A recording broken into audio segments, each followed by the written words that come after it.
일본이 칼을 뽑아 들었습니다. 그리고 그 칼 끝은 바로 독도를 향하고 있었죠. 전 세계가 경악한 일본 자위대 기밀 문서 유출 사건. 그 문서에는 상상도 못할 내용이 담겨 있었습니다. 3시간 내 독도 점령, 항공모함과 구축함 투입. 이건 단순한 연습이 아니었습니다. 실전을 준비한 철저한 계획이었죠. 세계 최고 군사 전문가들은 말했습니다. 이 정도면 아예 작정한 거다. 일본! 아직 정신 못 차렸군요. 그런데 말입니다. 한국은 아무 말도 하지 않았습니다. 항의도 경고도 대응도 없었습니다. 침묵했죠. 하지만 그 침묵은 전 세계를 한 번 더 경악시켰습니다. 그리고 마침내 밝혀진 충격적인 진실. 전 세계를 뒤흔든 그날의 영상 한 편. 일본은 독도를 침공할 수 있을까요? 아니, 그 전에 일본은 깨달아야 할 겁니다. 상대가 대한민국이라는 사실을 말입니다. 그 전에 잠깐 1초 만에 누를 수 있는 좋아요 버튼을 꾹 눌러주시면 영상 제작에 아주 큰 힘이 됩니다. 그럼 바로 시작하겠습니다. 저는 에릭 브라운입니다. 미 해군에서 25년간 전략 분석관으로 일했죠. 동북아 군사 정세를 분석하는 게 제 전문 분야였습니다. 펜타곤에서 한국 전쟁부터 북핵 위기까지 이 지역의 모든 군사적 변화를 지켜봤어요.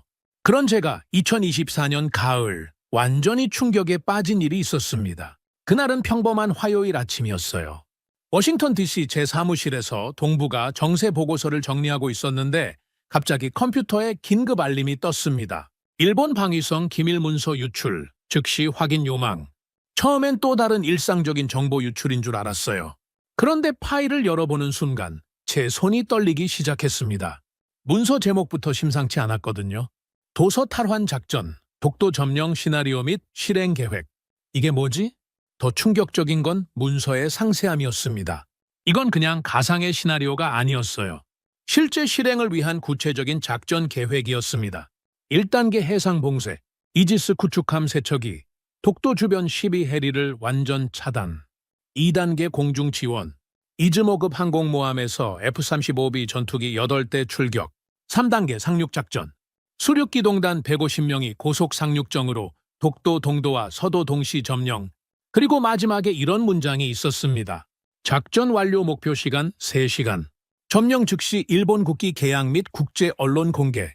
저는 25년 동안 수많은 군사 계획을 봤지만 이렇게 노골적이고 구체적인 침공 계획은 처음이었어요. 특히 국제 언론 공개라는 부분에서 일본의 진짜 의도를 알 수 있었죠. 점령 후 기정사실화하려는 전략이었습니다. 문서를 계속 읽어가면서 더욱 놀라운 사실들이 드러났어요. 이 작전은 이미 3년 전부터 준비되어 왔다는 거였습니다. 매년 도서 탈환 훈련이라는 명목으로 실제 시뮬레이션을 반복해왔다는 기록도 있었고요. 심지어 한국 측의 예상 대응까지 분석해뒀더군요. 한국군 대응 예상 시간 최소 6시간, 그 전에 점령 완료 가능. 이 문장을 보는 순간 저는 소름이 돋았습니다. 일본이 한국을 얼마나 우습게 보고 있는지 적나라하게 드러나는 대목이었거든요. 바로 그날 오후 CNN에서 이 문서를 단독 보도했습니다. 앵커의 첫 마디가 지금도 생생해요. 충격적인 소식을 전해드립니다.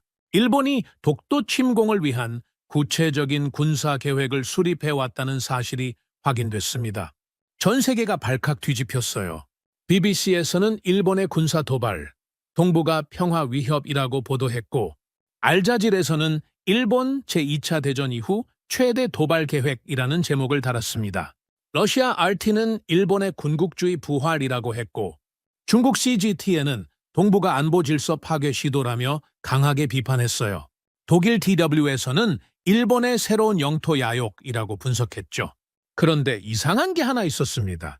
전 세계가 난린데 정작 당사자인 한국만 조용했어요. 다른 나라들의 반응은 즉각적이었거든요.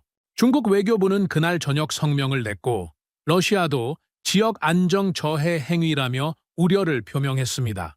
심지어 미국 국무부도 동맹국 간 평화적 해결 촉구라는 입장을 발표했어요. 그런데 한국은 아무 말이 없었습니다. 그날 저녁 카밤 씨, CNN에서 제게 긴급 출연 요청이 왔어요. 브라운 씨, 이 문제에 대해 전문가 분석을 해주실 수 있습니까? 스튜디오에 도착했을 때 이미 전 세계 언론이 이 소식으로 떠들썩했습니다. 일본 NHK에서는 황급히 해당 문서에 진위 확인 중이라고 보도하고 있었고요. 앵커가 저에게 물었습니다. 브라운 씨, 이 문서가 진짜라면 일본이 정말로 군사 행동에 나설 가능성이 있다고 보십니까? 앵커님, 저는 25년간 이런 군사 문서들을 분석해 왔습니다. 이 문서는 단순한 가상 시나리오가 아니에요. 실제 실행을 위한 구체적인 작전 계획입니다. 특히 3시간이라는 시간 설정, 그리고 국제 언론 공개 전략까지 명시된 걸 보면 일본이 얼마나 치밀하게 준비해 왔는지 알 수 있죠. 그런데 이상한 게 있습니다. 다른 주변국들은 모두 성명을 발표했는데 정작 한국만 아무런 반응이 없어요. 어떻게 해석해야 할까요? 그 질문을 받는 순간 저도 의아했습니다. 정말 이상했거든요. 한국의 침묵이 오히려 더 주목할 만합니다. 보통 이런 상황에서는 강력한 항해 성명이나 군사적 대응 의지를 표명하는 게 일반적인데요. 침묵한다는 건 뭔가 다른 계획이 있다는 뜻일 수도 있습니다. 방송이 끝나고 저는 한국의 반응을 계속 주시했어요. 그런데 정말 신기하게도 한국 정부에서는 하루가 지나도 이틀이 지나도 아무런 공식 발표가 없었습니다. 이틀 뒤 워싱턴에서 긴급 전문가 회의가 소집됐어요. 펜타곤 출신 분석관들, 랜드 연구소 연구원들, 그리고 각국 군사 전문가들까지 모였죠. 저도 당연히 참석했고요. 회의실은 긴장감으로 가득했습니다. 주제는 단 하나였어요. 일본의 독도 침공 시나리오 분석 및 동북아 안보 전망. 랜드 연구소의 마이클 존슨 박사가 먼저 발언했습니다. 일본의 이번 계획은 단순히 독도만의 문제가 아닙니다. 이건 동북아 전체 군사 균형을 바꿀 수 있는 사건이에요. MIT 출신의 군사 전략가 데이빗 리가 맞받아쳤죠. 하지만 일본이 정말로 이런 계획을 실행에 옮길까요? 한국과의 전면 충돌을 감수하면서까지 그때 한 참석자가 이상한 얘기를 했어요. 그런데 여러분, 한국 반응이 좀 이상하지 않습니까? 보통 이런 상황이면 강력 항의하고 군사훈련이라도 할 텐데 너무 조용해요. 전 CIA 동북아 담당관이었던 제임스 킴이 고개를 끄덕였습니다. 저도 그게 궁금합니다. 한국이 이렇게 조용할 이유가 뭘까요? 분명히 뭔가 있을 건데. 존슨 박사가 의미심장한 말을 했어요. 한국은 분단 국가로 70년을 살아왔습니다. 군사적 대비에 있어서는 세계 어느 나라보다 철저하죠. 이렇게 침묵한다는 건 이미 준비가 다 되어 있다는 뜻일 수도 있어요. 킴이 고개를 저었습니다. 그렇다고 해도 너무 조용하지 않나요? 뭔가 석연치 않습니다. 회의 내내 한국 얘기가 계속 나왔어요. 모두가 한국의 침묵을 이상하게 생각했거든요. 회의가 끝나고 집으로 돌아가는 길에 저는 계속 그 생각이 맴돌았습니다. 정말 이상했어요. 자기 영토를 침공하겠다는 구체적인 계획이 공개됐는데 당사자가 이렇게 조용할 수가 있나? 그날 밤 늦게 CNN 제작진에게서 전화가 왔어요. 브라운 씨, 대박 뉴스입니다. 일본 자위대의 실제 훈련 영상이 공개됐어요. 정말로 독도 침공을 가정한 훈련이었습니다. 내일 아침 방송에서 분석해 주실 수 있나요? 다음 날 아침 스튜디오에서 그 영상을 처음 봤습니다. 정말 충격적이었어요. 이즈모급 항공모함에서 F-35B 전투기들이 실제로 이륙하는 모습, 이지스 구축함들이 공격 대형을 갖추고 목표 지점으로 접근하는 장면, 그리고 수륙기 동단이 고속 상륙정에서 뛰어내려 해안을 점령하는 훈련까지. 이건 훈련이 아니었어요. 실전 연습이었습니다. 특히 마지막 장면이 잊히지 않아요? 일본 자위대원들이 가상의 독도에 일본 국기를 꽂는 모습이었거든요. 그 순간 저는 소름이 돋았습니다. 이들이 정말로 그럴 작정이구나. 방송에서 저는 이렇게 말했어요. 이 영상을 보시면 일본이 얼마나 구체적이고 현실적으로 준비해왔는지 알 수 있습니다. 3시간 내 점령이라는 목표도 결코 허황된 게 아니에요. 이들은 진짜로 해낼 수 있다고 확신하고 있습니다. 앵커가 다시 물었습니다. 그런데 아직도 한국에서는 공식 반응이 없어요. 이 영상을 봐도 아무 말이 없습니다. 정말 이상하지 않나요? 정말 이상합니다. 자국 영토에 대한 이렇게 구체적인 침공 계획과 훈련 영상이 공개됐는데 이렇게 조용할 수가 있을까요? 분명히 뭔가 있을 겁니다. 어떤 가능성이 있을까요? 2가지 경우가 있어요. 첫 번째는 한국이 아직 대응책을 마련하지 못해서 당황하고 있는 경우, 2번째는 이미 모든 준비가 끝나서 굳이 떠들 필요가 없다고 생각하는 경우죠. 어느 쪽일까요? 저는 잠시 생각했습니다. 한국이라는 나라를 25년간 지켜본 경험으로는 제 생각에는 두 번째일 가능성이 높습니다. 한국은 조용하지만 절대 무력하지 않은 나라거든요. 방송이 끝나고 저는 곧바로 한국 관련 자료를 찾아봤습니다. 도대체 한국이 왜 이렇게 침묵하고 있는지 알고 싶었거든요. 조사를 시작하면서 저는 한 가지 의문이 들었어요. 혹시 한국이 이미 모든 걸 알고 있는 건 아닐까? 그래서 굳이 소란 피울 필요가 없다고 생각하는 건 아닐까? 그날 밤 저는 한 가지 확신을 갖게 됐습니다. 한국의 침묵에는 분명히 이유가 있을 거라고 말이죠. 그리고 그 이유를 찾아내야겠다고 다짐했습니다. 한국의 침묵은 계속됐습니다. 일본 훈련 영상 공개 이후에도 한국 정부는 여전히 아무런 공식 발표를 하지 않았어요. 이상했습니다. 정말 이상했어요. 다른 나라들의 반응은 더욱 격해졌거든요. 중국은 일본의 위험한 도발이라며 강력 규탄했고, 러시아는 동북아 평화 파괴 행위라고 비판했습니다. 심지어 북한까지 일본 군국주의 부활이라며 성명을 냈어요. 그런데 정작 당사자인 한국만 조용했습니다. 저는 참을 수가 없었어요. 도대체 무슨 일인지 알아봐야겠다고 생각했죠. 그래서 한국 관련 자료를 본격적으로 파기 시작했습니다. 먼저 한국군의 기본 전력부터 조사했어요. 공개된 자료만 봐도 상당했습니다. F-15K 전투기 60대, KF-21 차세대 전투기 개발 중, 그리고 이지스함 3척 보유. 나쁘지 않은 수준이었죠. 그런데 뭔가 부족해 보였어요. 일본의 압도적인 해군력과 최신 F-35 전투기들을 생각하면 한국이 이렇게 자신만만하게 침묵할 만한 이유가 보이지 않았거든요. 분명히 뭔가 더 있을 텐데. 이틀 뒤 우연한 기회가 생겼습니다. 워싱턴에서 열린 비공개 안보 세미나에 참석했는데 거기서 흥미로운 사람을 만났어요. 전 국방정보국 DIA 분석관이었던 톰 윌슨이었습니다. 에릭, 요즘 한국 얘기로 난리더군? 그러게 말이야. 근데 정말 이상해. 한국이 왜 이렇게 조용한지 모르겠어. 톰이 의미심장한 웃음을 지었어요. 혹시 한국의 진짜 전력을 알고 있나? 뭔 소리야? 공개되지 않은 정보가 있어. 내가 DIA에 있을 때 본 자료인데 한국은 생각보다 훨씬 강해. 톰이 조심스럽게 말했습니다. 현무 미사일 말이야. 공개된 사정거리는 800km라고 하는데 실제로는 1500km야. 일본 본토 전역이 사정권 안에 있다고. 저는 깜짝 놀랐어요. 정말이야. 그뿐만 아니야. 천무다연 장로켓도 마찬가지고 한국이 공개하지 않는 무기들이 많아. 특히 잠수함 발사 탄도미사일은 정말 무서운 수준이야. 톰의 말을 듣고 저는 뭔가 감이 오기 시작했어요. 한국이 침묵하는 이유가 보이기 시작한 거죠. 다음 날 저는 다른 정보통들을 만나기 시작했습니다. 전 CIA 요원, 국방부 출신 분석관들, 그리고 군수업체에서 일하는 지인들까지 놀라운 사실들이 하나씩 드러났어요. 먼저 한국의 정보 수집 능력이었습니다. 전 NSA 분석관이었던 마크 데이비스가 말해줬어요. 한국의 국가정보원과 국방정보본부는 일본의 모든 군사활동을 실시간으로 모니터링하고 있어. 특히 독도 관련해서는 10년 전부터 집중 감시해왔다고. 10년 전부터? 그래. 일본이 도서 탈환 훈련을 시작한 게 2014년부터인데 한국은 그때부터 이미 대비하고 있었던 거야. 더 충격적인 건 한국군의 실제 준비 상황이었어요. 로키드 마틴에서 일하는 지인이 귀띔해준 정보였습니다. 한국이 주문한 미사일 부품들을 보면 이건 그냥 방어용이 아니야. 완전히 공격용이야. 특히 정밀 타격 능력은 세계 최고 수준이라고 봐야 해. 어느 정도인데? 일본 주요 군사기지 좌표가 다 입력되어 있을 거야. 발사 버튼만 누르면 끝이야.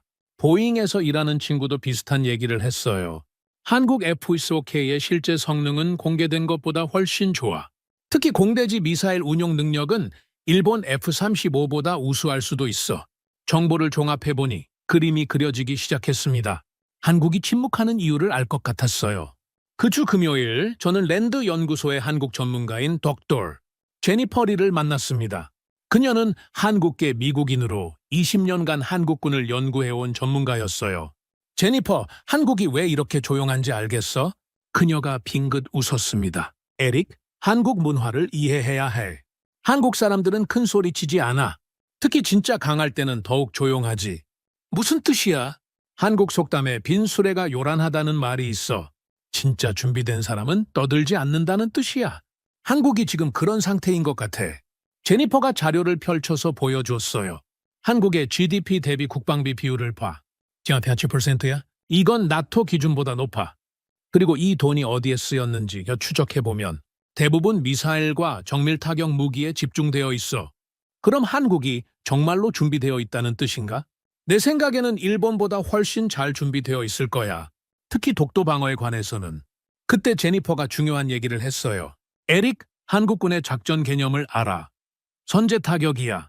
적이 공격 의도를 보이는 순간 먼저 타격한다는 거지. 방어가 아니라 공격이야. 선제 타격. 그래? 한국은 북한 때문에 이런 전략을 발전시켰어. 그런데 이게 일본한테도 그대로 적용될 수 있는 거야. 저는 소름이 돋았습니다. 이제 한국이 침묵하는 이유가 완전히 이해됐거든요. 한국은 떠들 필요가 없었어요. 이미 모든 준비가 끝났으니까요. 일본이 움직이는 순간 즉시 대응할 수 있는 체계가 갖춰져 있었던 겁니다. 월요일에 저는 전 펜타곤 동료였던 제임스 킴을 다시 만났어요.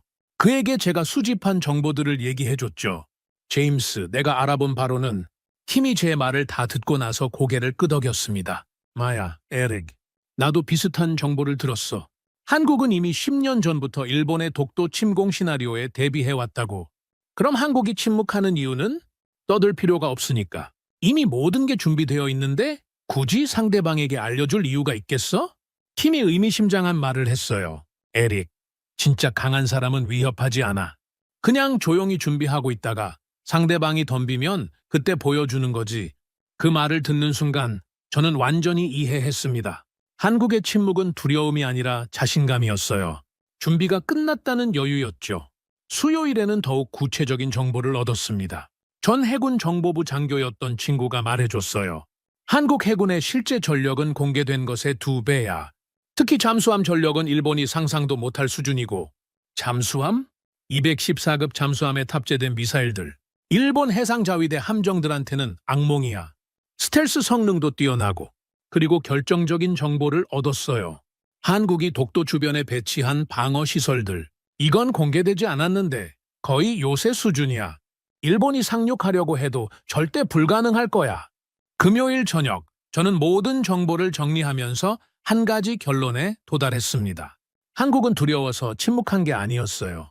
이미 모든 준비가 끝났기 때문에 굳이 떠들 필요가 없었던 거였습니다. 일본이 3시간 내 독도 점령이라고? 한국은 그보다 훨씬 빨리 일본의 침공 의도를 포착하고 그들의 본토 기지를 타격할 수 있는 능력을 갖추고 있었어요. 그날 밤 집에서 저는 이런 생각이 들었습니다. 한국의 침묵이 가장 무서운 경고였구나. 한국은 말로 위협하지 않았어요. 대신 조용히 모든 걸 준비해뒀죠. 일본이 정말로 움직이는 순간, 그때 한국의 진짜 실력을 보여줄 작정이었던 겁니다. 저는 그제야 깨달았습니다. 일본의 독도 침공 계획이 공개됐을 때 전 세계가 놀란 이유는 일본의 대담함 때문이 아니었어요. 한국이 이렇게 침착할 수 있다는 게 더 놀라운 일이었던 거죠. 진짜 강한 나라는 이런 거구나. 떠들지 않고 조용히 준비한다. 그리고 상대방이 진짜로 덤빌 때까지 기다린다. 한국이 바로 그런 나라였습니다. 한국의 숨겨진 실력을 어느 정도 파악한 저는 이제 정말 궁금한 게 생겼습니다. 만약 일본이 정말로 독도 침공을 시도한다면 실제로는 어떤 일이 벌어질까? 그런 저에게 절호의 기회가 찾아왔어요. 랜드 연구소에서 긴급 프로젝트를 진행한다는 소식을 들었거든요. 바로 동해 무력 충돌 가상 시뮬레이션이었습니다. 월요일 아침 랜드 연구소 회의실에는 미국 최고의 군사 전문가들이 모였어요. 전 해군 참모총장, 공군 전략사령관, 그리고 각 분야 최고 분석관들까지. 저도 동부가 전문가로 참석했죠. 프로젝트 책임자인 덕tor 마이클 존슨이 브리핑을 시작했습니다. 여러분, 오늘부터 3일간 일본의 독도 침공 시나리오를 완전히 분석해 보겠습니다. 최신 군사 데이터와 AI 시뮬레이션을 활용해서 실제 상황을 재현해 볼 거예요. 존슨 박사가 스크린을 가리켰어요. 일본 측 전력입니다. 이즈모급 항공모함 1척, F-35B 전투기 8대, 이지스 구축함 3척, 수륙기동단 150명. 일본이 공개한 계획 그대로입니다. 그럼 한국 측 전력은? 공개된 자료와 추정 자료를 종합했습니다. F-15K 전투기 24대, 이지스함 2척, 고속정 8대, 해병대, 독도 주둔 병력 40명. 그리고 존슨 박사가 잠시 멈췄어요. 현무삼 미사일 12발과 천무 다연장 로켓 308발이 실전 배치 상태라고 가정하겠습니다. 전 해군 참모총장이었던 제임스 윌리엄스 제독이 고개를 저었습니다. 숫자만 보면 일본이 압도적으로 유리한데요. 항공모함도 있고 상륙 병력도 더 많고 그렇게 보이죠. 하지만 시뮬레이션을 돌려보면 다른 결과가 나올 수도 있습니다. 첫 번째 시나리오가 시작됐어요. 일본의 침공작전 개시였습니다. 오전 6시 일본 이즈모급 항공모함에서 F-35B 8대가 이륙합니다. 목표는 독도 상공 제공권 확보. 스크린에 실시간으로 상황이 표시됐어요. 일본 전투기들이 독도를 향해 비행하는 모습이었죠. 동시에 이지스 구축함 3척이 독도 12해리 진입을 시도합니다. 여기까지는 일본의 계획 그대로였어요. 그런데 이때부터 상황이 달라지기 시작했습니다. 한국 측 대응이 시작됩니다. 강릉 공군기지에서 F-65K 12대가 긴급 출격합니다. 12대요? 일본이 8대인데? 한국은 숫자 우위 전술을 구사합니다. 4대1 비율로 압박하는 거죠. 시뮬레이션 화면에서 흥미로운 일이 벌어졌어요. 한국 F-15K들이 일본 F-35B들을 완전히 포위했거든요. 첫 번째 공중전 결과입니다. 존슨 박사가 결과를 발표했어요. 한국 F-15K 12대, 일본 F-35B 8대, 공중전 시간 8분, 결과 일본기 5대 격추, 한국기 1대 격추, 회의실이 조용해졌습니다. 예상과 다른 결과였거든요. 이유가 뭡니까? 여러 요인이 있습니다. 첫째, 한국 조종사들의 비행시간이 더 많아요. 둘째, F-15K의 공대공 미사일 성능이 우수합니다. 셋째, 숫자 우위로 인한 전술적 이점. 윌리엄스 제독이 고개를 끄덕였어요. 공중전에서 이기면 나머지는 쉬워지죠. 맞습니다. 제공권을 확보한 한국이 이제 방역에 나섭니다. 두 번째 단계가 시작됐어요. 해상전이었습니다. 한국 이지스함 2척이 SM-2 미사일을 발사합니다. 목표는 일본 구축함 3척. 사정거리는 충분합니까? 150km입니다. 일본 구축함들이 독도 12해리에 있으니까 충분히 사정권 아니에요. 시뮬레이션 결과가 나왔습니다. SM-2 미사일 8발 발사. 명중률 75%. 일본 구축함 2척 심각한 피해. 1척 작전 불가 상태. 이번에는 공군 출신 분석관이 질문했어요. 일본 구축함들이 방역하지 않나요? 시도는 합니다. 하지만 제공권을 상실한 상태에서는 한계가 있어요. 게다가 한국 고속정 8대가 동시에 공격해옵니다. 화면에서 한국 고속정들이 일본 함대를 포위하는 모습이 보였어요. 고속정의 하푼 미사일 16발이 추가로 발사됩니다. 결과는 일본 구축함 3척 모두 전투 불능, 상륙작전 중단 불가피. 여기까지만 해도 놀라운 결과였는데 진짜 충격은 이제부터였어요. 세 번째 단계입니다. 한국의 본토 타격 능력을 시뮬레이션 해보겠습니다. 존슨 박사가 새로운 화면을 띄웠어요. 일본 본토 지도였죠. 한국이 현무삼 미사일 12발을 발사합니다. 목표는 일본 주요 군사기지. 어떤 기지들입니까? 이즈모급 항공모함 모항인 요코스카 기지, 미사와 공군기지, 그리고 수륙기동단 훈련장인 사세보 기지입니다. 미사일들이 일본을 향해 날아가는 궤적이 화면에 표시됐어요. 정말 생생했습니다. 현무삼의 명중률은 98%입니다. 12발 중 11발이 명중할 것으로 예상됩니다. 피해 규모는 요코스카 기지 50% 파괴, 미사와 기지 활주로 완전 마비, 사세보 기지 80% 파괴. 윌리엄스 제독이 입을 벌렸어요. 이렇게 되면 일본은 후속 작전이 불가능하겠군요. 맞습니다. 게다가 천무 다연장 로켓 48발이 추가로 발사됩니다. 목표는 일본의 레이더 기지와 통신시설. 화면에 천무 로켓들이 일제히 발사되는 모습이 나왔어요. 정말 압권이었습니다. 결과적으로 일본의 군사 인프라 70%가 무력화됩니다. 독도 침공은 고사하고 본토 방어도 어려운 상황이죠. 시뮬레이션이 끝나고 회의실은 정적에 휩싸였어요. 모두가 결과를 믿기 어려워했거든요. 존슨 박사가 최종 결과를 발표했습니다. 일본의 독도 침공 성공 확률 3%, 한국의 방어 성공 확률 97%. 3%요? 그마저도 한국이 전혀 대응하지 않는 경우에만 가능합니다. 실제로는 0%에 가깝죠. 저는 정말 놀랐어요. 처음 일본의 계획을 봤을 때는 성공 가능성이 높다고 생각했거든요. 왜 이런 결과가 나온 건가요? 존슨 박사가 설명했습니다. 몇 가지 이유가 있습니다. 첫째, 한국의 정보 수집 능력. 일본의 모든 움직임을 사전에 파악하고 있어요. 둘째, 압도적인 미사일 전력. 일본 본토를 직접 타격할 수 있습니다. 셋째, 지리적 이점. 독도는 한국 본토에서 가깝지만 일본에서는 멀어요. 공군 출신 분석관이 고개를 끄덕였어요. 결정적인 건 한국의 선제 타격 능력이군요. 일본이 움직이는 순간 본토가 공격당하니까 후속 작전이 불가능해져요. 맞습니다. 일본은 독도를 점령할 수는 있어도 유지할 수는 없어요. 보급로가 완전히 차단되거든요. 이틀째 되는 날, 더 구체적인 시나리오를 돌려봤어요. 일본이 최대한 유리한 조건에서 침공한다는 가정이었죠. 일본이 기습 공격을 성공시켜서 독도에 상륙한다고 가정해 봅시다. 그럴 확률이 있나요? 5% 정도. 한국이 완전히 방심하고 있을 때만 가능해요. 시뮬레이션에서 일본 수륙기동단이 독도에 상륙하는 모습이 나왔습니다. 상륙 성공! 일본 국기 개양! 하지만 기쁨도 잠시였어요.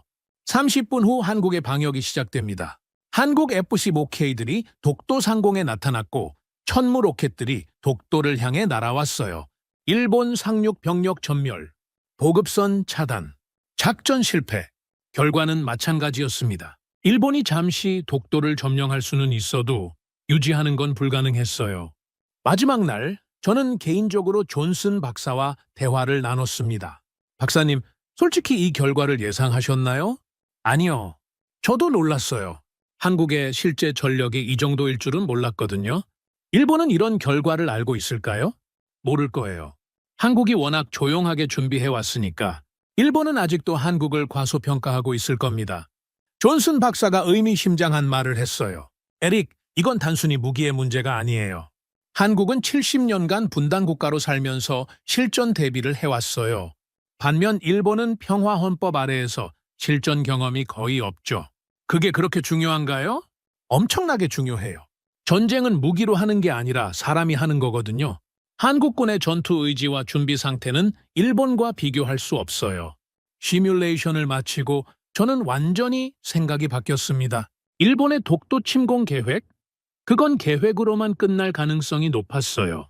한국은 조용했지만 그 침묵 뒤에 무서운 준비가 숨어 있었습니다. 일본이 정말로 움직인다면 그들은 상상도 못할 결과를 마주하게 될 거였어요. 그날 밤 저는 보고서를 작성하면서 이렇게 썼습니다. 한국의 침묵은 두려움이 아니라 자신감이었다. 그들은 이미 승부수를 준비해 두었다. 랜드 연구소의 시뮬레이션 결과는 충격적이었습니다. 일본의 독도 침공 성공률 3%. 사실상 불가능하다는 뜻이었죠. 하지만 이 결과가 일본에 알려질 줄은 몰랐어요. 시뮬레이션이 끝난 지 일주일 후 예상치 못한 일이 벌어졌습니다. 일본의 한 언론사에서 저에게 연락이 온 거예요. 브라운 박사님, 저희는 일본 NHK입니다. 최근 미국에서 진행된 독도 관련 시뮬레이션에 대해 인터뷰를 요청드립니다. 처음엔 거절하려고 했어요. 민감한 내용이었거든요. 하지만 NHK 기자의 말을 듣고 생각이 바뀌었습니다. 박사님, 일본 정부도 이 결과를 궁금해하고 있습니다. 객관적인 분석을 듣고 싶어 해요. 그렇게 해서 도쿄행 비행기에 오르게 됐습니다. 도쿄에 도착한 건 화요일 오후였어요. NHK 스튜디오는 긴장감으로 가득했습니다. 일본 최고의 군사 전문가들도 함께 참석했더군요. 방위대학교 교수, 해상자위대 OB, 전략연구소 연구원까지 화려한 라인업이었죠. 인터뷰가 시작됐습니다. 브라운 박사님, 랜드 연구소에서 진행한 시뮬레이션 결과가 사실입니까? 네, 사실입니다. 3일간 철저하게 분석한 결과예요. 일본의 성공 확률이 3%라고 하던데 정말인가요? 저는 잠시 망설였습니다. 하지만 사실을 말하기로 했어요. 네, 맞습니다. 모든 변수를 고려한 결과 일본의 독도 침공 성공 가능성은 3%에 불과했습니다. 스튜디오가 조용해졌어요. 일본 전문가들의 표정이 어두워졌죠. 일본 방위대학교 교수인 다나카 박사가 질문했습니다. 그 이유가 뭔가요? 일본의 군사력이 부족해서입니까? 군사력 자체는 우수합니다. 하지만 몇 가지 치명적인 약점이 있어요. 어떤 약점입니까? 첫째, 한국의 정보 수집 능력을 과소평가했습니다. 일본의 모든 계획이 이미 노출되어 있어요. 둘째, 한국의 미사일 전력을 무시했습니다. 일본 본토가 즉시 타격당할 수 있거든요. 다나카 교수가 반박했어요. 하지만 일본도 이지스함과 패트리어트 미사일로 방어할 수 있지 않습니까? 시뮬레이션 결과 한국의 미사일 공격을 완전히 막아내는 건 불가능했습니다. 현무산 미사일 12발과 천무 로켓 잡아야 8발이 동시에 날아오면 방어망이 뚫릴 수밖에 없어요. 그때까지는 저도 객관적인 분석관의 입장에서 말했어요. 하지만 해상자위대 출신 전문가의 다음 말을 듣고 제 안에 뭔가가 끌어올랐습니다. 브라운 박사님, 과장된 것 아닙니까? 한국이 그렇게 강할 리가. 우리가 조금만 더 노력하면 충분히 가능할 텐데요. 저는 그 순간 참을 수가 없었습니다. 25년간 이 지역을 지켜보면서 느꼈던 일본의 오만함이 고스란히 드러나는 발언이었거든요. 잠깐만요. 제가 목소리를 높였습니다. 지금 뭐라고 하신 거죠? 한국이 그렇게 강할 리가 없다고 하셨습니까? 스튜디오가 갑자기 조용해졌어요. 일본 전문가들이 당황한 표정을 지었죠. 여러분, 저는 25년간 동북아 군사 정세를 분석해왔습니다. 그리고 제가 가장 놀라는 건 일본의 이런 사고방식이에요. 저는 더 이상 예의를 차릴 생각이 전혀 없었습니다. 독도가 누구 땅입니까? 한국 땅이죠. 전 세계가 다 아는 사실입니다. 그런데 지금 일본은 뭘 하고 있는 겁니까? 남의 땅을 침공하는 계획을 세우고 그것도 모자라서 3시간 안에 점령하겠다고 호언장담하고 있습니다. 다나카 교수가 당황하며 말했어요. 하지만 일본의 입장에서는 당신들 입장이 뭡니까? 제가 강하게 끊었어요. 독도는 1500년 전부터 한국 문헌에 기록되어 있습니다. 신라 시대부터 한국 땅이었다고요. 그런 땅을 일본이 왜 넘보는 겁니까? 해상자위대 출신 전문가가 변명했어요. 역사적 해석은 다를 수 있지 않습니까? 다를 수 있다고요? 저는 정말 화가 났습니다. 여러분, 당신들이 지금 뭘 하고 계신 건지 아세요? 남의 집 마당을 보고 저게 내 땅인 것 같은데라고 말하는 거나 마찬가지입니다. 그것도 무력으로 빼앗겠다고 계획을 세우고 있고요. 스튜디오는 완전히 얼어붙었습니다. 아무도 말을 하지 못했어요. 저는 계속했습니다. 더 웃긴 건 뭔지 아세요? 일본이 한국을 만만하게 본다는 거예요. 한국 정도야 쉽게 이길 수 있을 거야 라고 생각하는 것 같더군요. 그런 건 아닙니다. 아니라고요? 그럼 3시간 안에 점령하겠다는 계획은 뭡니까? 한국군을 어떻게 본 거예요? 허수아비로 봤나요? 저는 자료를 펼치며 말했어요. 한국은 70년간 분단 국가로 살아왔습니다. 매일매일이 전쟁 준비였다고요. 그런 나라를 3시간 만에 굴복시킬 수 있다라고 생각했다는 게 놀랍습니다. 진행자가 중재하려고 했어요. 박사님 너무 흥분하지 마시고. 흥분할 만하지 않습니까? 저는 더욱 강하게 말했습니다. 제가 지금까지 본 일본의 태도는 이래요. 한국을 무시하고 과소평가하고 만만하게 보는 거죠. 그런데 막상 시뮬레이션을 돌려보니까 3% 성공률이 나왔어요. 그러니까 이제 와서 과장된 것 아니냐고 묻는 겁니다. 다나카 교수가 변명했어요. 우리는 한국을 무시한 적이. 무시 안 했다고요. 저는 제가 알고 있는 사실을 꺼냈습니다. 이제부터가 진짜였죠. 여러분, 일본에서 베스트셀러가 되는 책들이 뭔지 아세요? 갑자기 화제를 바꾸니까 모두가 어리둥절해했어요. 한국을 비하하고 폄하하는 소설들입니다. 아마존 재팬에서 한국 검색해보세요. 어떤 책들이 상위권에 있는지 말이에요. 저는 구체적으로 파고들었어요. 혐한류, 언제까지 한국에 사과해야 하나? 한국은 왜 반일인가? 이런 제목들이 서점 1위를 차지하고 있어요. 심지어 한국인은 이런 민족이다라면서 온갖 비하적 내용을 담은 책들까지 있죠. 일본 전문가들이 서로 눈치를 보기 시작했어요. 정곡을 찔린 표정이었죠. 그뿐만 아니에요. 일본 잡지들도 마찬가지예요. 주간 포스트, 주간 현대 이런 잡지들이 매주 한국 관련 자극적인 기사로 도배를 하고 있어요. 한국 경제 곧 붕괴, 한국군 허약함 들여다보기, 한국인의 거짓말 문화 이런 식으로요. 해상자위대 출신 전문가가 당황하며 말했어요. 그건 그냥 상업적이라고요? 저는 냉소적으로 웃었어요. 맞아요, 상업적이에요. 왜냐하면 일본인들이 그런 책을 사거든요. 한국을 깎아내리는 내용이면 뭐든지 잘 팔리니까 출판사들이 계속 만드는 거예요. 저는 더욱 신랄하게 공격했어요. 아, 그렇습니까? 이게 뭡니까? 부끄럽지 않습니까? 한 나라 전체가 다른 나라를 비하하는 콘텐츠로 먹고 사는 거 아닙니까? 스튜디오는 완전히 조용해졌어요. 누구도 반박하지 못했죠. 그런데 반대로 한국에서는 어떤가요? 저는 대조를 시작했어요. 한국 서점 가서 일본을 비하하거나 폄하하는 책 찾아보세요. 눈을 씻고 찾아봐도 단 하나도 찾지 못할 겁니다. 왜 그럴까요? 그런 책이 나와도 안 팔리기 때문입니다. 다나카 교수가 조심스럽게 물었어요. 그건 문화의 차이 아닐까요? 맞아요, 문화의 차이예요. 저는 더욱 강하게 말했어요. 한국은 상대방을 깎아내리는 걸 부끄러워하는 문화고, 일본은 그걸 오락거리로 소비하는 문화죠. 진행자가 당황했어요. 박사님 너무 일반화하시는 것 아닙니까? 일반화라고요? 저는 구체적인 예를 들었어요. 여러분, 제가 도쿄 서점들을 직접 돌아봤어요. 신주쿠 기노쿠니야, 시부야 츠타야, 거기 가보면 한국 관련 코너가 있어요. 그런데 그 책들 제목이 뭔지 아세요? 저는 기억나는 제목들을 다 말했습니다. 한국인에게 생각하는 능력은 없다. 한국은 가짜 문화의 나라.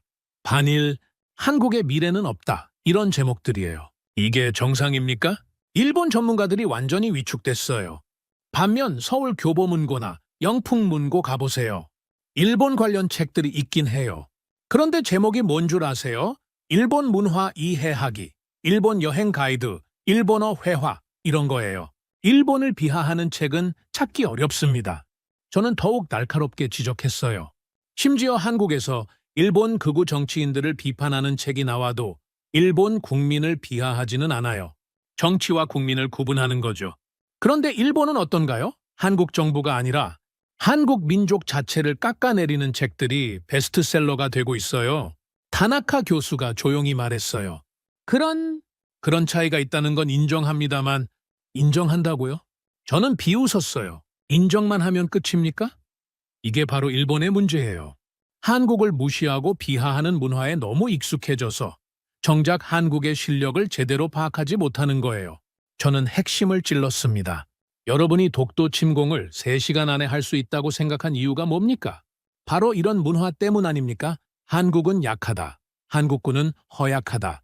한국 경제는 곧 무너진다. 이런 책들만 읽으니까 현실을 못 보는 거죠. 해상자위대 출신 전문가가 억지로 변명했어요. 하지만 우리는 한국의 군사력도 분석했다고요? 제대로 분석했으면 3시간 점령 같은 황당한 계획이 나올 수 있나요? 이건 분석이 아니라 희망사항이었어요. 한국은 약할 거야 라는 편견에 기반한 희망 말이에요. 저는 결정타를 날렸습니다. 여러분, 솔직히 말해보세요. 한국을 제대로 된 상대로 본 적이 있습니까? 아니면 항상 우리보다 한 수 아래라고 생각해 왔습니까? 스튜디오가 완전히 얼어붙었어요. 아무도 대답하지 못했죠. 한국인들은 일본을 따라잡아야 할 선진국이라고 생각해요. 그래서 일본을 욕하는 대신 배우려고 하죠. 반면 일본인들은 한국을 아래에 있어야 할 후진국이라고 생각하는 것 같아요. 그래서 한국이 발전하면 불안해하고 한국을 깎아내리는 콘텐츠에 열광하는 거죠. 진행자가 어색하게 말했어요. 박사님의 관점은 알겠습니다만 관점이 아니라 사실이에요. 저는 단호하게 말했습니다. 제가 25년간 양국을 지켜본 결론이에요. 한국은 일본을 존중하려고 노력하는데 일본은 한국을 무시하려고 노력해요. 이게 현실이에요. 저는 최종 정리를 했어요. 그래서 독도 침공 같은 무모한 계획이 나오는 거예요. 한국을 제대로 알았다면 이런 계획 자체가 불가능하다는 걸 알았을 텐데요. 하지만 일본은 한국 비하 콘텐츠만 보면서 현실 감각을 잃었어요. 인터뷰가 끝나고 스튜디오는 완전히 조용해졌어요. 일본 전문가들은 아무도 말을 하지 못했죠. 제가 너무 직설적으로 말해서 반박할 여지를 주지 않았거든요. 진행자가 어색하게 마무리했어요. 박사님의 날카로운 지적 잘 들었습니다. 인터뷰를 마치고 나오면서 저는 속이 정말 후련했어요. 오랫동안 참고 있던 말을 다 한 기분이었거든요. 특히 일본의 혐한 문화에 대해서는 꼭 한번 얘기하고 싶었는데 드디어 기회가 온 거였죠. 다음 날 일본 전국이 난리였습니다. 제 인터뷰가 그대로 방송됐거든요. 일본 언론들의 반응은 폭발적이었어요. 하지만 저는 후회하지 않았어요. 누군가는 이런 말을 해야 했거든요. 한국의 진짜 모습을 그리고 일본의 문제점을 있는 그대로 말해야 했어요. 한국은 여전히 조용했습니다. 하지만 이제 일본도 알게 됐을 거예요. 한국이 얼마나 대단한 나라인지, 그리고 자신들이 얼마나 잘못 생각하고 있었는지 말이죠. 일본에서의 인터뷰가 파장을 일으킨 후 저에게 예상치 못한 연락이 왔습니다. 한국 국방부에서 직접 연락을 해온 거예요. 브라운 박사님, 저희는 한국 국방부입니다. 최근 일본에서의 인터뷰 내용을 봤는데 한국군의 실제 모습을 직접 보고 가시는 게 어떻겠습니까? 처음엔 당황했어요. 한국 정부가 이렇게 직접 나설 줄은 몰랐거든요. 실제 모습이라고 하시면 박사님께서 말씀하신 한국군의 준비 태세를 직접 확인해 보시라는 뜻입니다. 독도방어 최전선부터 미사일 부대까지 모든 걸 공개하겠습니다. 이건 정말 파격적인 제안이었어요.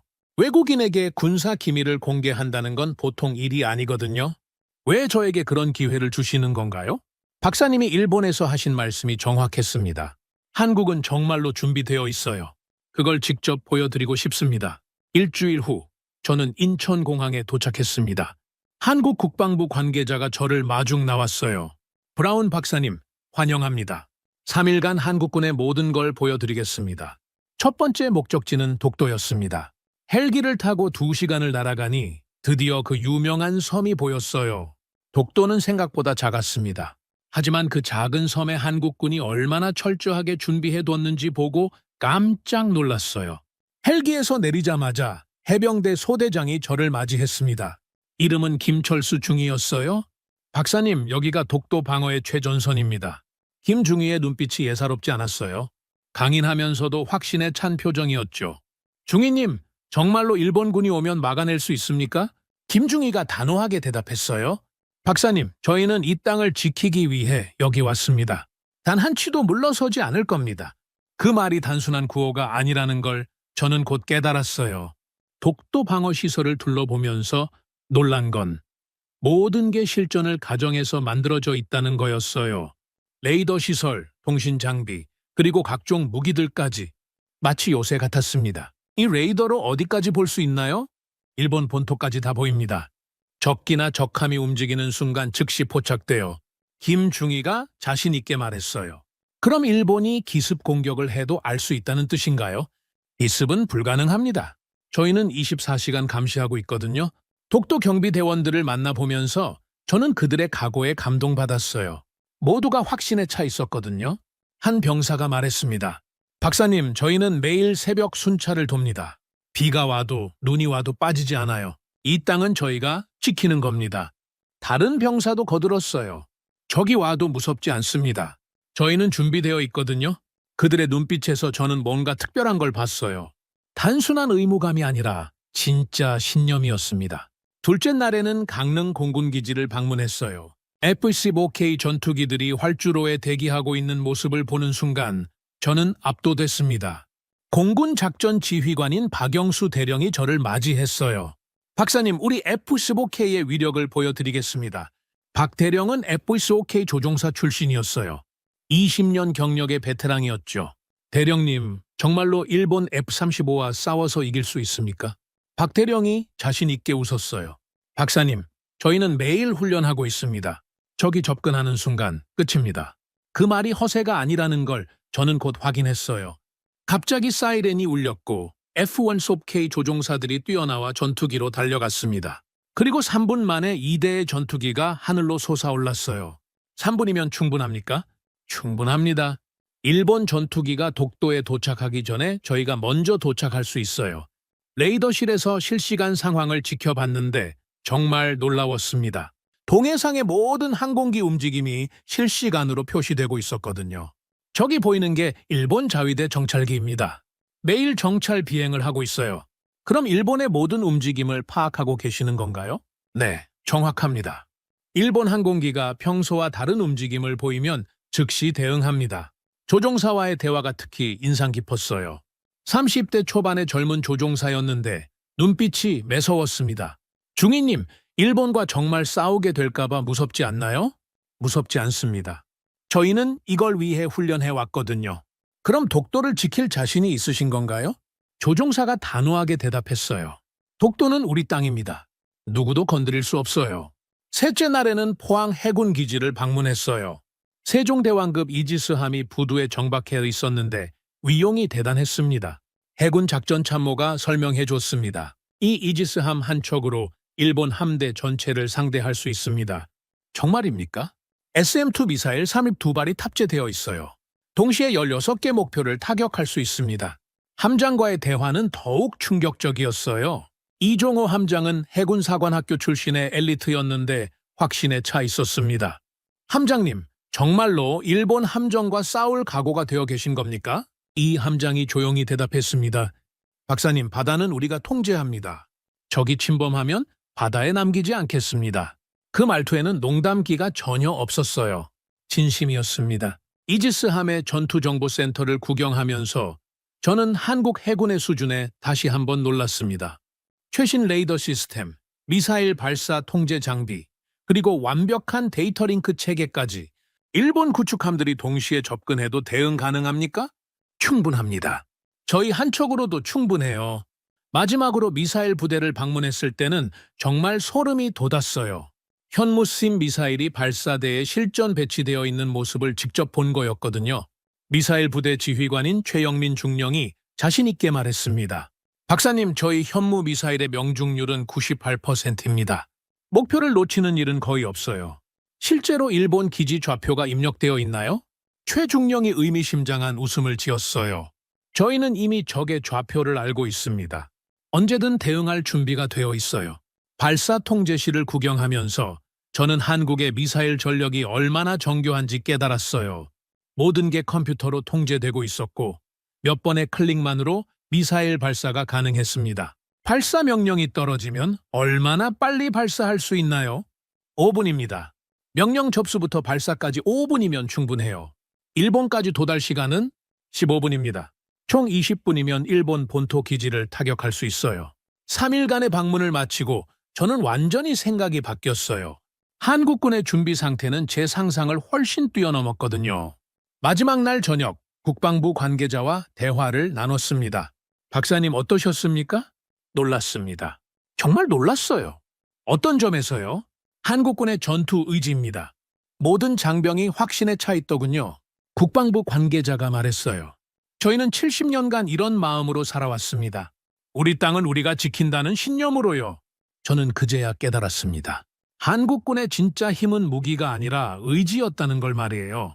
김철수 중위의 눈빛, 박영수 대령의 확신, 이종호 함장의 각오, 최영민 중령의 준비, 이 모든 게 한국의 진짜 힘이었어요. 서울로 돌아오는 길에 저는 이런 생각이 들었습니다. 일본이 독도를 넘보는 건 단순히 무모한 게 아니라 불가능한 일이라고 말이에요. 한국군은 숫자로 무장한 게 아니라 의지로 무장해 있었어요. 그리고 그 의지는 어떤 무기보다 강했습니다. 그날 밤 호텔에서 저는 일기에 이렇게 썼습니다. 이들이 지키는 건 단순한 섬이 아니다. 바로 한국의 명예다. 그리고 그 명예를 지키기 위해 이들은 목숨을 걸 준비가 되어 있다. 한국의 침묵이 왜 그렇게 무서웠는지 이제야 완전히 이해할 수 있었습니다. 한국은 떠들 필요가 없었어요. 이미 모든 준비가 끝나 있었으니까요. 한국 방문을 마치고 미국으로 돌아온 저는 계속해서 한국에 대해 조사하고 있었습니다. 뭔가 더 있을 것 같다는 느낌이 들었거든요.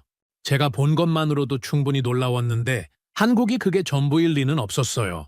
그런 저에게 예상치 못한 정보가 들어왔습니다. 전 CIA 사이버 분석관이었던 마크 톰슨이 저에게 연락을 해온 거예요. 에릭, 한국 다녀왔다며? 한국의 진짜 비밀을 알고 싶어? 무슨 소리야? 한국의 사이버 전력 말이야. 이건 정말 무시무시해. 마크는 10년간 CIA에서 동부가 사이버 보안을 담당했던 전문가였어요. 그가 무시무시하다고 하면 정말 대단한 거였죠. 어떻게 무시무시한데? 일본의 모든 군사 네트워크에 한국이 이미 침투해 있어. 실시간으로 모든 정보를 빼내고 있다고. 저는 깜짝 놀랐어요. 정말이야. 한국의 국정원 사이버팀은 세계 최고 수준이야. 특히 일본 관련해서는 일본이 뭘 계획하는지 한국이 일본보다 먼저 안다고 봐야 해. 마크가 보여준 자료는 정말 충격적이었어요. 한국이 일본의 군사 계획을 실시간으로 파악하고 있다는 내용이었습니다. 그럼 일본의 독도 침공 계획도 한국이 미리 알고 있었다는 뜻인가? 당연하지. 일본이 계획을 세우는 순간부터 한국은 다 알고 있었어. 그래서 그렇게 침착할 수 있었던 거야. 이제 한국의 침묵 이유가 완전히 이해됐어요. 한국은 일본의 모든 카드를 이미 보고 있었던 거였습니다. 다음 날 저는 전 NSA 분석관이었던 데이빗 리를 만났어요. 그도 한국 관련 정보를 가지고 있었습니다. 에릭, 한국의 북한 정보 수집 능력 알아? 북한이요? 한국은 70년간 북한을 상대해오면서 세계 최고의 인간 정보 인티 능력을 갖췄어. 그런데 이걸 일본에도 적용하고 있다고. 데이빗이 설명해준 내용은 더욱 놀라웠어요. 한국은 일본 내부에 정보원들을 심어놨어. 정치인, 군인, 학자들까지. 일본 정부의 모든 결정이 실시간으로 한국에 보고되고 있다고. 그게 가능한 일인가요? 한국은 분단 국가야. 생존을 위해서는 뭐든지 해야 했어. 그 결과가 지금의 정보 수집 능력이지. 저는 소름이 돋았어요. 한국이 얼마나 철저하게 준비해 왔는지 새삼 깨달았거든요. 일주일 후 저는 이 정보들을 종합해서 새로운 보고서를 작성했습니다. 제목은 한국의 숨겨진 힘 사이버와 정보 전력이었어요. 이 보고서가 워싱턴 정가에 돌기 시작하면서 한국에 대한 평가가 완전히 바뀌기 시작했습니다. 펜타곤의 한 고위 관계자가 저에게 말했어요. 에릭, 이 보고서 때문에 우리가 한국을 완전히 새롭게 보게 됐어. 한국이 이 정도일 줄은 몰랐거든. 국방부 동부가 담당자도 비슷한 반응이었어요. 한국을 단순히 미국의 동맹국 정도로 생각했는데 이건 완전히 독립적인 강국이네요. 이 보고서는 곧 유럽으로도 전해졌습니다. 나토 회원국들도 한국에 대해 새롭게 관심을 갖기 시작했어요. 프랑스 국방연구소에서 연락이 왔어요. 브라운 박사님, 한국의 사이버 전력에 대해 더 자세히 알고 싶습니다. 우리도 한국과 협력을 검토하고 있어요. 독일 연방정보청 BND도 마찬가지였어요. 한국의 정보 수집 능력이 이 정도라면 우리가 배워야 할 게 많을 것 같습니다. 영국 MI6에서도 문의가 들어왔어요. 한국과의 정보 공유 확대를 검토하고 있습니다. 특히 북한과 중국 관련해서 말이죠. 2주 만에 상황이 완전히 뒤바뀌었어요. 한국이 세계 주요 정보기관들의 주목을 받기 시작한 거였습니다. 가장 놀라운 건 일본의 반응이었어요. 제 보고서가 일본에도 전해지면서 일본 내부에서 충격파가 일어나기 시작했습니다. 일본의 한 정보기관 관계자가 익명으로 아사히 신문에 제보했어요. 우리의 모든 계획이 한국에 노출되어 있었다. 독도 작전은 처음부터 불가능했다. 이 기사가 나간 후 일본 사회에 큰 파장이 일었어요. 특히 젊은 층의 반응이 격했습니다. 트위터에서는 우리가 틀렸다 해시태그가 급속히 퍼졌어요. 한국을 너무 무시했다. 우리가 오만했구나. 독도 작전 완전히 무모했네. 한국에게 사과해야 한다. 대학가에서도 움직임이 일어났어요. 도쿄대, 와세다대, 게이오대 학생들이 한일 관계 재정립을 요구하는 성명을 발표했습니다. 우리는 한국을 제대로 알려고 노력하지 않았다. 편견과 오만함으로 한국을 바라봤다. 이제 변해야 한다. 일본의 지식인들도 동참했어요.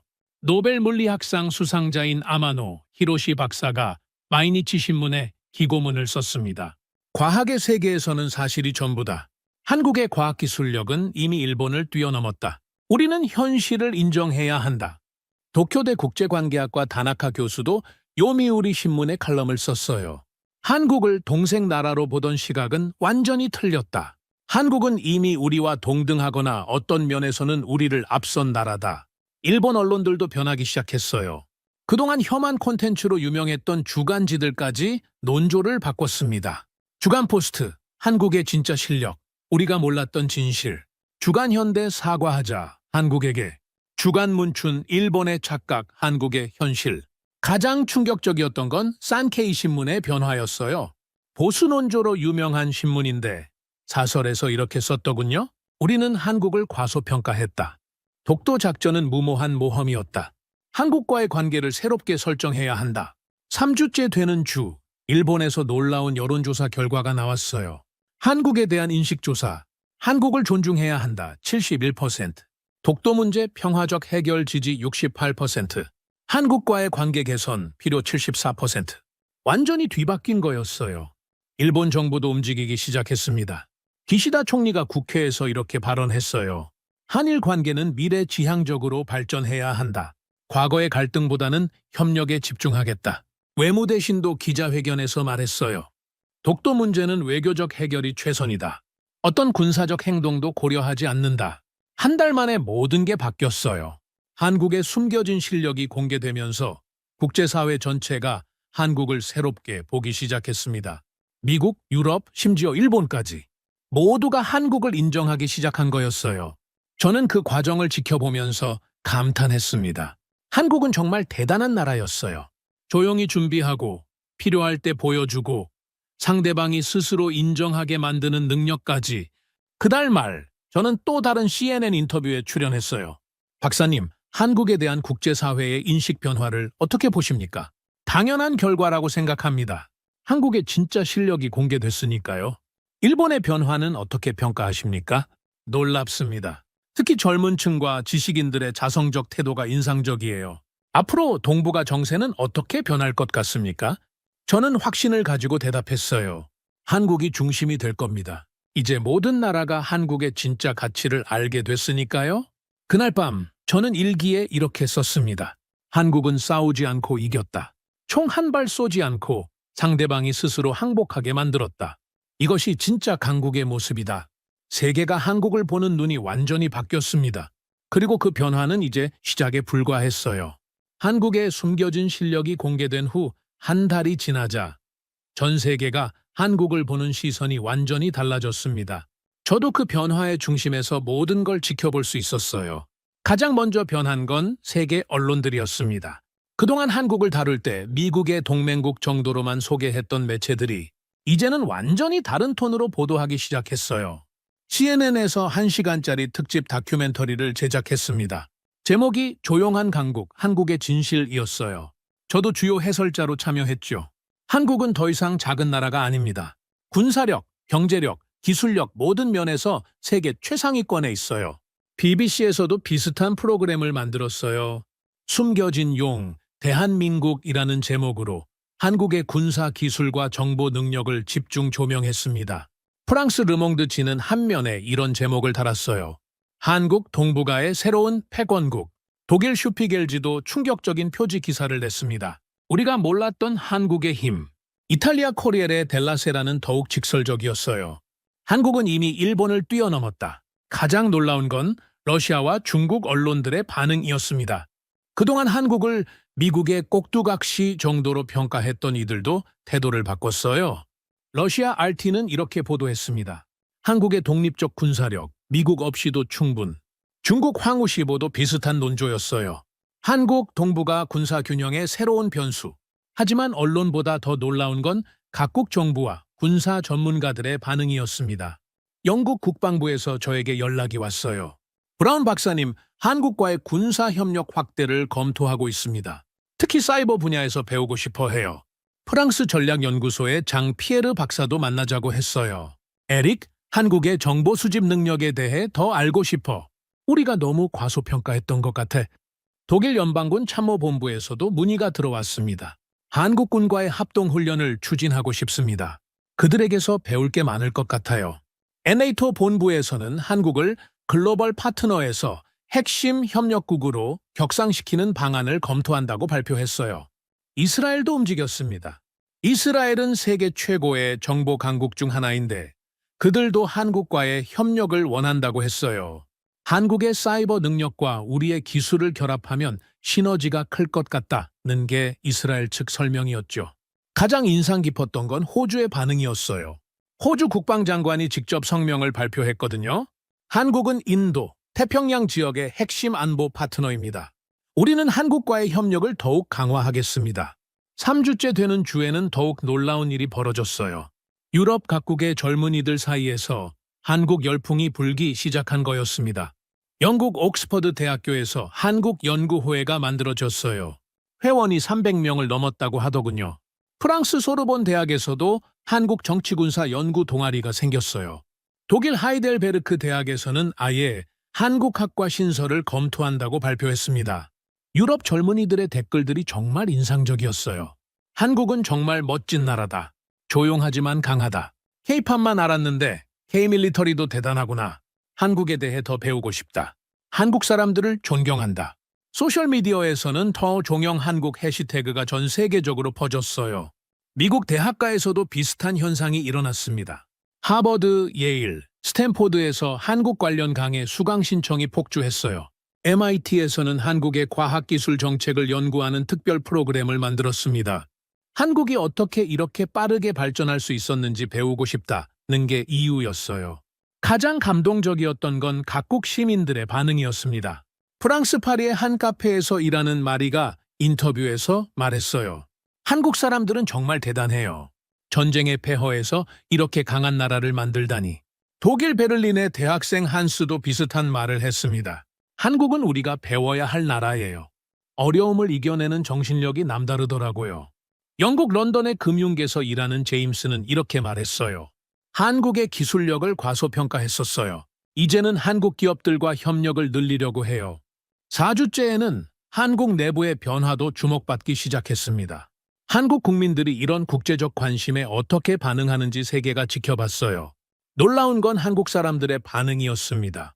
자만하거나 우쭐해하지 않더군요. 오히려 더욱 겸손해지는 모습을 보였어요.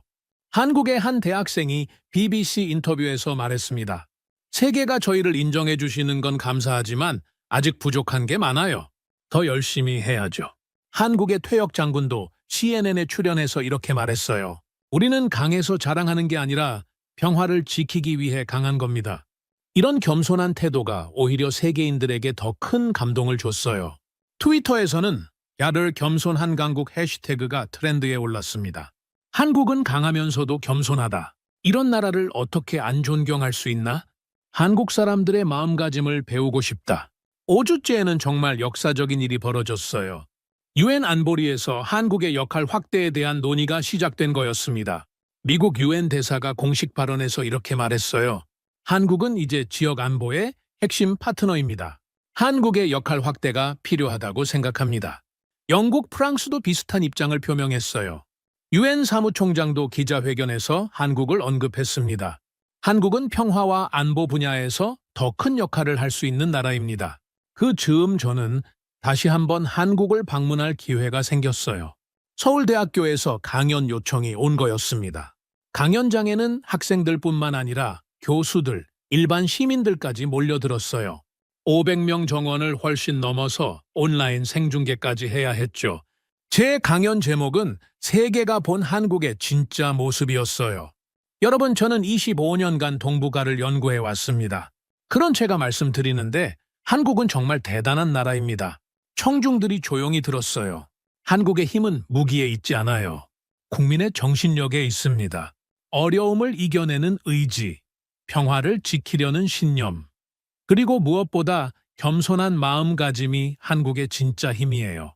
간견이 끝나고 한 학생이 질문했어요. 교수님, 한국이 앞으로 어떻게 해야 할까요?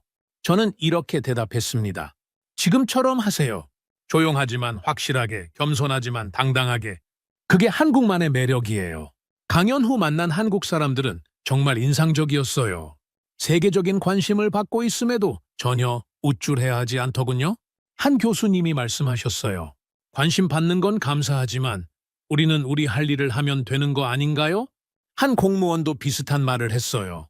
세계가 인정해주는 건 고맙지만 아직 갈 길이 멀어요. 더 열심히 해야죠.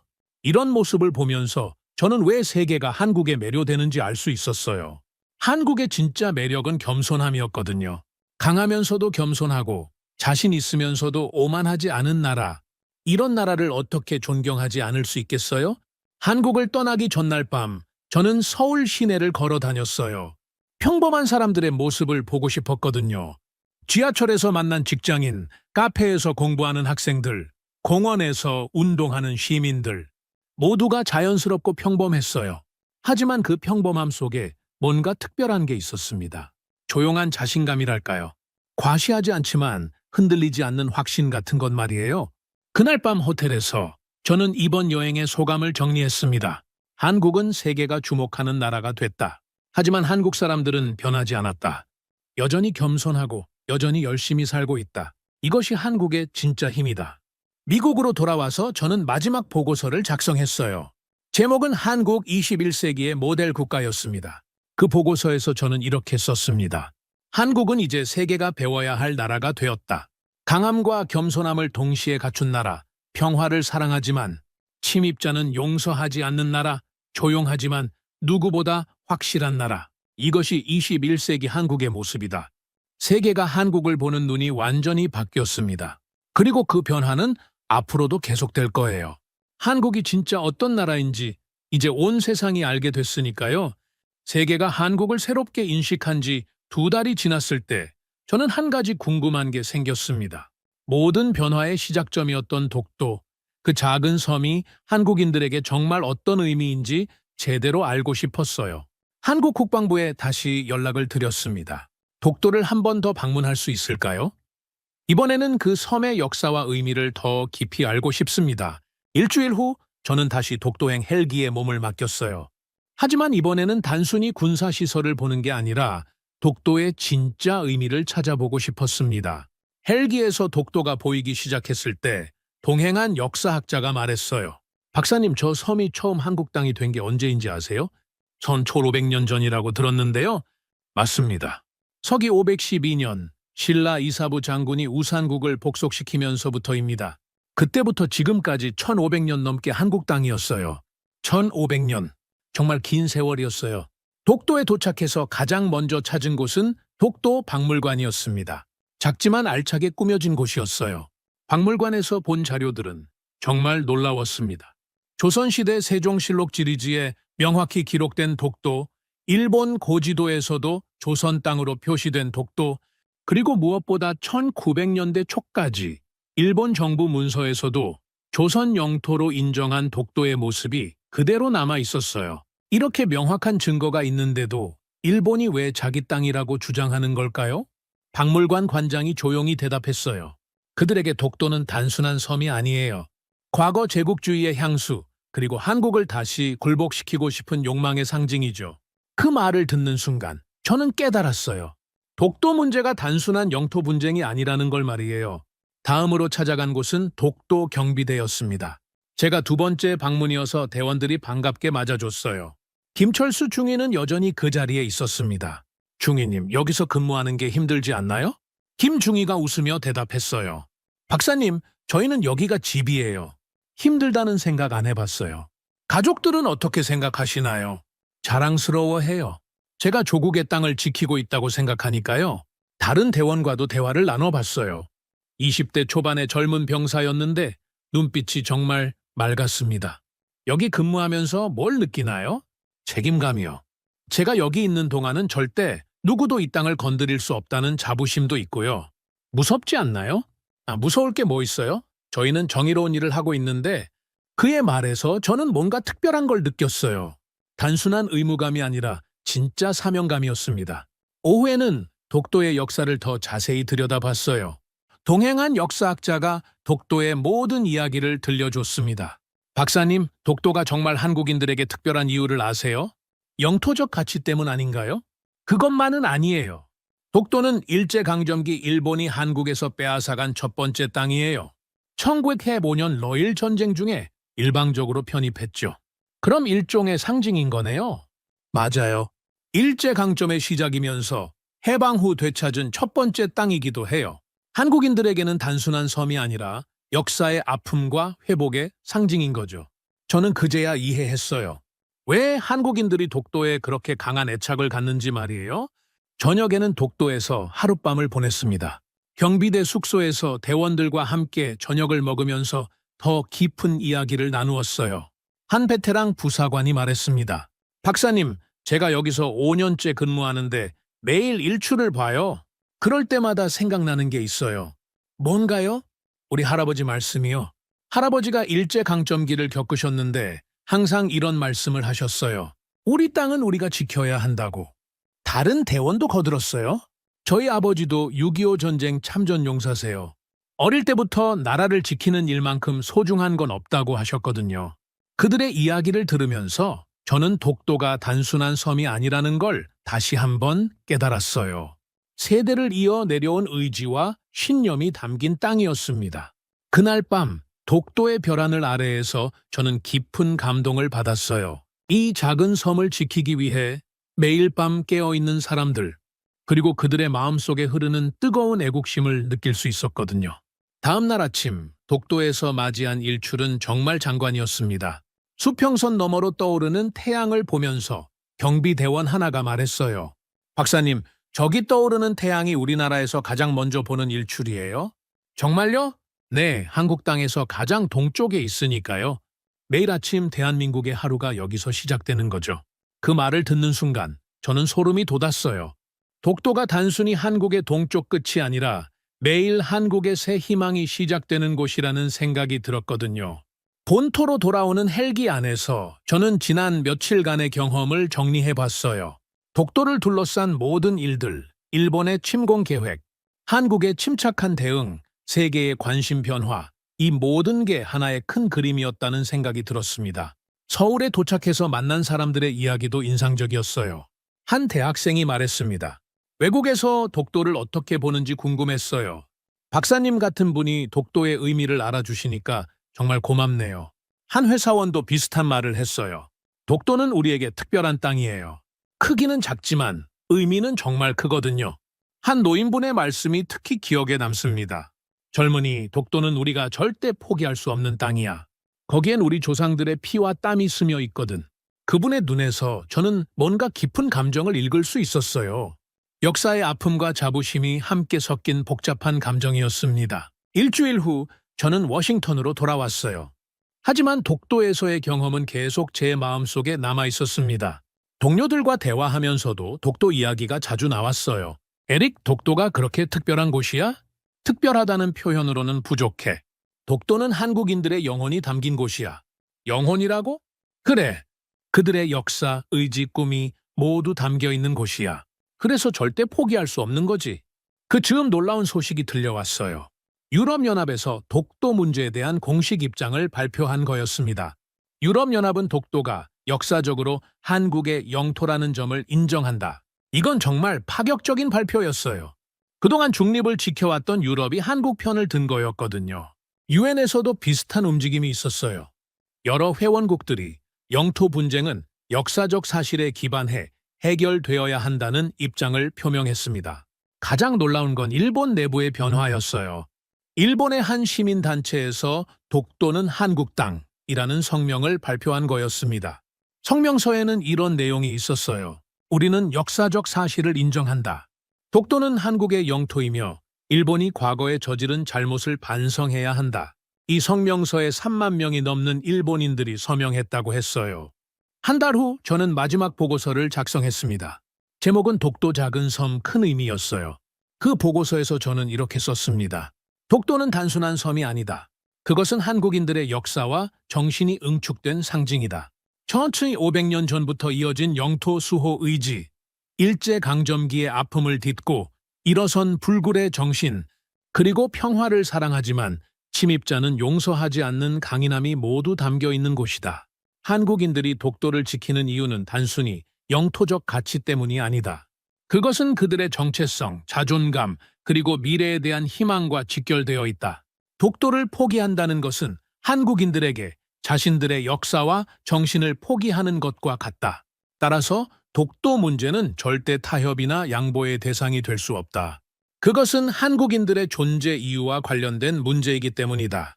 보고서 마지막 부분에서 저는 이런 결론을 내렸습니다. 독도를 통해 본 한국은 정말 위대한 나라다. 작은 섬 하나를 지키기 위해 온 국민이 하나 되는 나라. 역사의 아픔을 딛고 더 강해진 나라. 평화를 사랑하지만 정의를 위해서는 끝까지 싸우는 나라. 이런 나라를 어떻게 존경하지 않을 수 있겠는가? 앞으로 한국은 더욱 강해질 것이다. 그리고 독도는 그 강함의 상징으로 영원히 한국 땅에 남아있을 것이다. 세계는 이제 알았다. 한국이 어떤 나라인지, 그리고 독도가 왜 그들에게 그렇게 소중한지를. 보고서를 마치고 저는 창밖을 내다봤어요. 워싱턴의 야경이 아름답게 펼쳐져 있었습니다. 하지만 제 마음은 이미 동해의 작은 섬에 가 있었어요. 지금도 그곳에서는 젊은 경비대원들이 조국의 땅을 지키며 밤을 새우고 있을 테니까요. 그들의 눈빛, 그들의 각오, 그들의 신념, 그 모든 것이 제 마음속에 깊이 새겨져 있었습니다. 한국은 정말 대단한 나라였어요. 그리고 독도는 그 대단함의 상징이었습니다. 작지만 위대한 섬, 조용하지만 강인한 의지가 담긴 땅. 그곳에서 저는 진짜 한국을 만났습니다. 그리고 확신했어요. 독도는 영원히 한국 땅으로 남을 거라고. 왜냐하면 그곳에는 포기할 수 없는 한국인들의 영혼이 살아있으니까요. 한국, 그리고 독도. 저는 평생 이 두 단어를 잊지 못할 것 같습니다. 오늘의 사연은 여기까지입니다. 구독과 좋아요는 영상 제작에 아주 큰 힘이 됩니다. 지금까지 감동테라스 저는 소희였습니다. 오늘도 우리 구독자님들의 가정에 따뜻한 행복이 가득하시길 진심으로 바라겠습니다. 긴 영상 끝까지 시청해주셔서 정말 감사합니다. 내일 더 좋은 이야기로 찾아뵙겠습니다. 감사합니다.